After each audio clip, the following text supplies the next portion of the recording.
অনেকে আমার ফেসবুকে এসে কমেন্ট করেছেন ন্যাশনালিস্ট তৌফিককে নিয়ে। যেহেতু ন্যাশনালিস্ট তৌফিক সম্প্রতি তারেক রহমানের সাথে মিট করেছেন এই রিল প্রতিযোগিতার মাধ্যমে, উনি প্রাইজস্বরূপ জনাব তারেক রহমানের সাথে ওনার একটা সাক্ষাৎ হয়েছে। সেখানে তারেক রহমান বলেছেন যে ন্যাশনালিস্ট তৌফিকের ভিডিও উনি দেখেন। সেটা নিয়েই আবার আরও কিছু ওনার কন্টেন্টগুলো নিয়ে অনেক বিষয়ে অনেক আপত্তি আছে। ন্যাশনালিস্ট তৌফিককে আগে তেমনভাবে দেখার আমি কখনো ওইভাবে দেখি নাই, কিন্তু তার ভিডিওগুলো আমি ইয়ার পরে যখন দেখলাম, জাস্ট পোলাটা এক কথায় বলতে গেলে আগুন। আমি মনে করি এই ধরনের ছেলেদেরকে বিএনপির যত্ন নেওয়া উচিত। কি তার ট্যালেন্ট, এক কথায় অসাধারণ।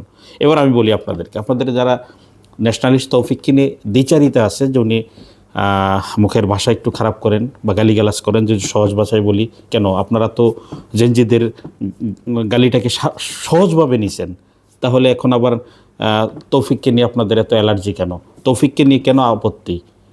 তৌফিক তো জেনজিদের মধ্যে পড়ে নাকি না? তৌফিক জেনজির বাহিরে? তো তৌফিক যদি জেনজিদের মধ্যে পড়ে, আপনি সাউয়া গালি আপনি অ্যাকসেপ্ট করতে পারেন, তৌফিকের গালি আপনি অ্যাকসেপ্ট করতে পারেন না, এটা কেমন দ্বিচারিতা?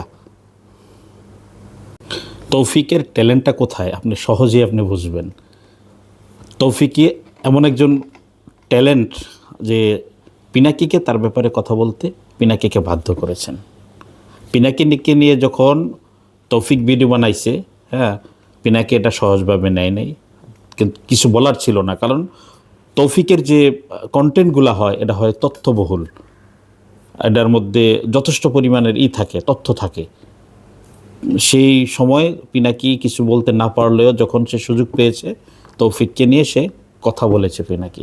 এটাই তো তৌফিকের ট্যালেন্ট, এটাই তৌফিকের সাহসিকতা, এবং এটাই তৌফিকের বড় সাফল্য।